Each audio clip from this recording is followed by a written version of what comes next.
Eu começo a segunda rodada por você agora. Como a gente mostrou aqui, as críticas ao sistema eleitoral brasileiro foram frequentes no mandato de Bolsonaro. Tardelli, você já até começou a responder isso. Se quiser guardar tempo para um embate, as falas de Bolsonaro e aliados contestando o resultado das urnas incentivaram os atos de 8 de janeiro? As falas de Bolsonaro contestavam a legalidade e legitimidade do processo eleitoral como um todo. Ao longo de todo o processo eleitoral, ele passou todo o processo eleitoral, e aí a Janaína está trazendo uma informação que ela conhece gente que se indignou com esse discurso dele, que acabou não votando nele. Ele veio deslegitimando o processo eleitoral do qual ele participava e milhares de pessoas participaram. A deslegitimação da justiça eleitoral foi um ponto de honra de Bolsonaro. Não havia momento em que ele não dissesse isso. Claro que quando acontece ele jogou tudo, ele apostou tudo na sua reeleição. Tudo.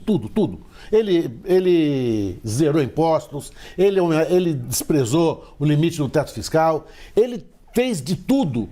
Ele impediu que eleitores chegassem nas urnas, certo?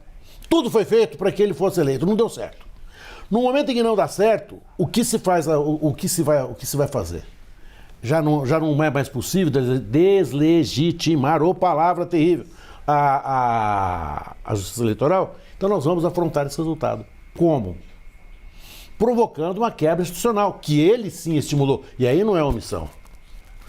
Todo momento ele dizendo, olha, o TSE foi contra, nós jogamos contra o TSE, eu joguei dentro das 4 linhas, o outro não. São situações que ele foi alimentando uma tensão. Aquelas pessoas da porta dos quartéis, por que não ficaram na porta de qualquer instituição pública, ou num parque, ou numa praia? Porque ali no quartel estava a expectativa da quebra da normalidade democrática. Não era um direito de reunião absolutamente ingênuo, constitucionalmente assegurado. Ali estavam pessoas que buscavam, almejavam, queriam aquela quebra. E nós vimos centenas de imagens, milhares de imagens de intervenção militar, Forças Armadas venham nos salvar. Isso virou um meme. Isso é um fato, não dá mais para a gente desmentir. Não. Ele contribuiu para que aqueles atos terroristas fossem executados? Contribuiu. Em que medida nós não sabemos. Em que profundidade? Ignoramos. O assessor direto e direto dele tinha um decreto de intervenção na sua casa. Aliás, é o único decreto de intervenção localizado. Porque o Valdemar Costa Neto falou assim, eu vi um monte desses decretos aí. Não se localizou nenhum, só o dele. Na casa dele. Ora, ele esperava alguma coisa? Me parece, e tudo indica que sim, vai acontecer alguma coisa. No dia 10, ele dá um discurso em que ele legitima e quase que agradece as pessoas que fizeram aquilo. O discurso dele é, vocês estavam certos. Aí depois, chapadão de morfina, ele deleta a mensagem que ele escreveu. Mas havia essa situação. O grande nó histórico e jurídico e judicial que nós temos que superar agora é saber em que medida, se é que houve essa medida, nós temos uma conspiração liderada pelo Bolsonaro, pelos seus ministros mais próximos. Nós temos um preso, que é o Anderson Torres, cuja prisão me parece, aí data máxima à vênia, absolutamente abusiva, não teria mais, essa prisão não poderia mais subsistir em hipótese alguma. Nós já falamos sobre isso ontem, correndo um risco que não precisaríamos correr, mas até onde ele foi? O que ele fez? Os filhos, o entorno, os mais fanáticos, os mais extremados. Porque a própria base do Bolsonaro foi se corroendo com o tempo. Era tanto extremismo, era tanto radicalismo, que mesmo pessoas que o apoiaram foram se afastando dele. Não dá para acompanhar essa gente. Não dá para acompanhá-los.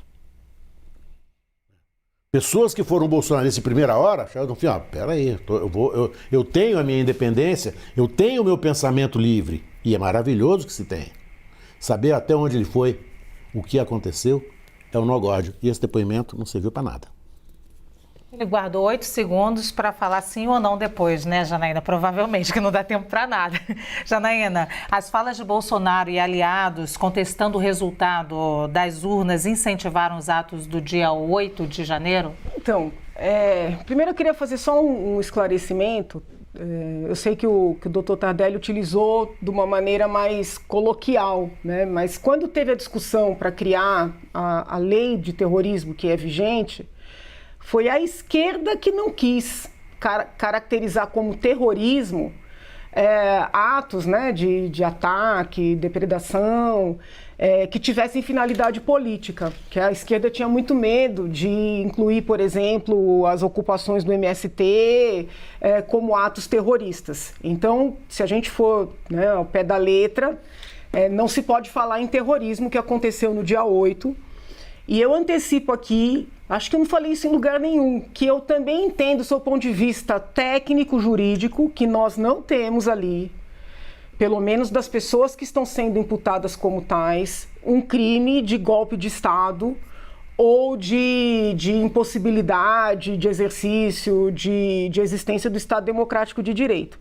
Tá? Me parece que tem sim dano ao patrimônio público, depredações, patrimônio cultural, mas essa imputação mais gravosa, né, ela não me parece acertada.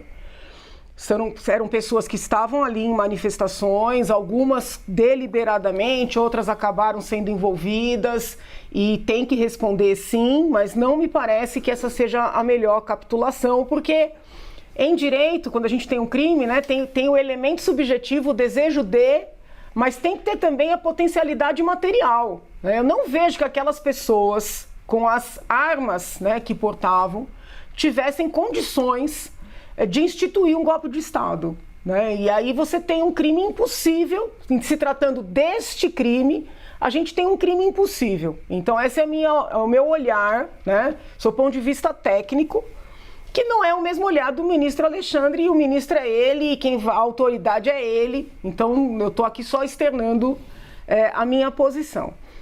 Com relação ao presidente Bolsonaro, suas várias falas, aqueles palanques no 7 de setembro, que eu insisto, não acho que tenha extravasado do direito de expressão e manifestação, mas absolutamente impróprias. Né? Eu até brinquei, quando eu ainda estava na Assembleia, com a colega deputada Márcia Lia, que era líder do PT, eu falei, deputada Márcia, o PT haveria de fazer um busto em homenagem ao Bolsonaro e em homenagem a Carla Zambelli, porque eles elegeram o Lula, eu não tenho dúvida, eles elegeram o Lula, porque se tivesse tido o mínimo comedimento, sabe, o mínimo de razoabilidade, de racionalidade, a esquerda não estaria no poder, né? E eu não escondo de ninguém, né? Que eu não voto na esquerda, nunca votei, não votarei.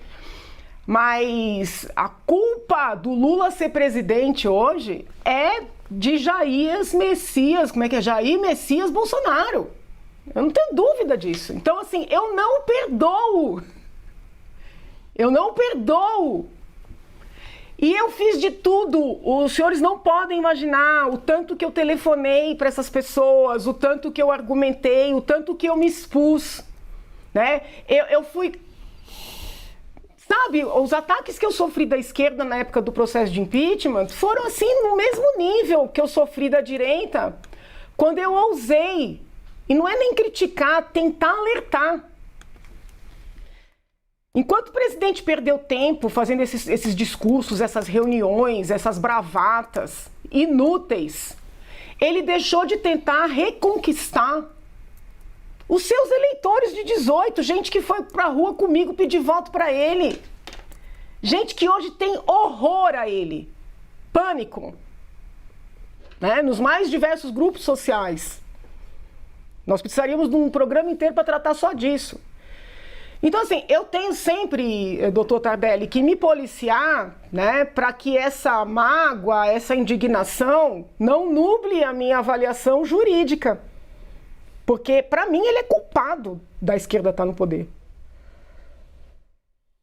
né? Como a deputada Carla, que fez na véspera, né? O que foi aquilo?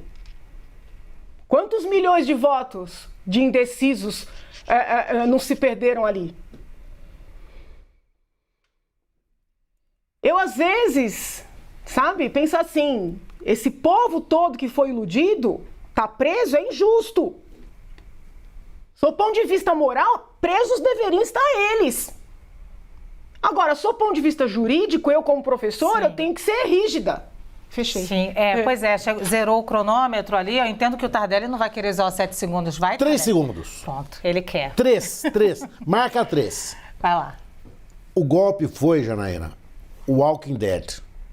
Caos e destruição. Muito bem, acabou, agora zeramos o cronômetro, só queria dizer, Janaína, que aqui a gente não utiliza nem manifestantes, nem terroristas, jamais. A gente entende da legislação, mas a gente sempre trata como atos de vandalismo, porque foi vandalismo. Foi. Ponto. Bom, eu agradeço o debate até agora, mas chegou a hora de fazer a grande pergunta.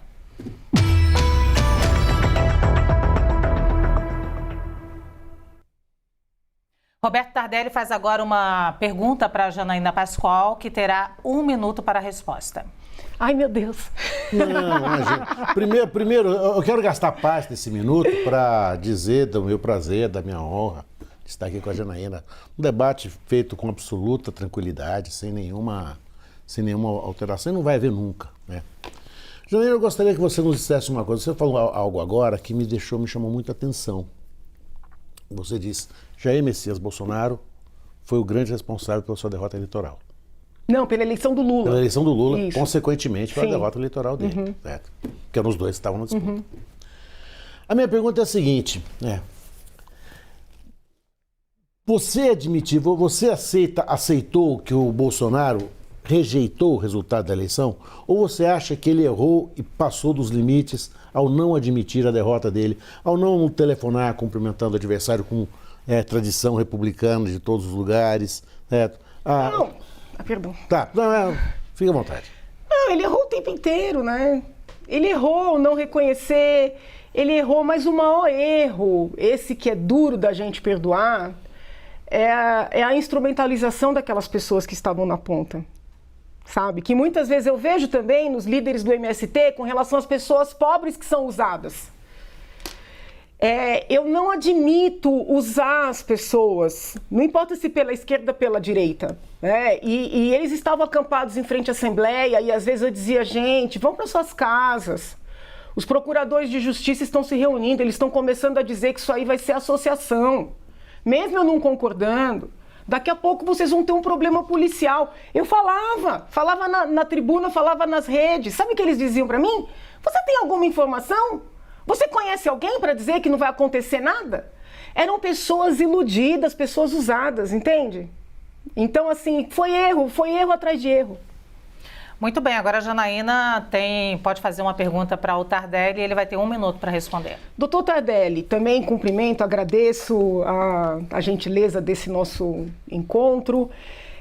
Eu senti, depois da veiculação das imagens internas do Palácio, aqui pela CNN, uma mudança de tom em muitos apoiadores do presidente Lula. Tá? Muitos apoiadores do presidente Lula defendiam a prisão do Anderson Torres, defendiam, assim, até o ministro Alexandre foi muito homenageado, né, como alguém que concretizou a defesa da democracia militante, tem até textos do final da Segunda Guerra.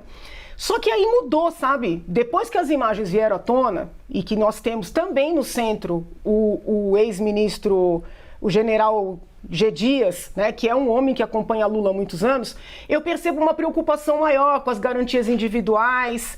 O senhor vê que isso aí é um pouco de medo, né, da caneta do ministro Alexandre pesar ali em cima das pessoas mais próximas do presidente da República? Eu acho que o que aconteceu foi que a prisão do Anderson Torres, se ela se justificou naquele momento, certo? Houve um instante que ela deixou de se justificar. Olha, os atos estavam absolutamente debelados, a possibilidade disso acontecer novamente sequer é teórica. Ele é primário, tem residência fixa, não há razão de ser da sua prisão.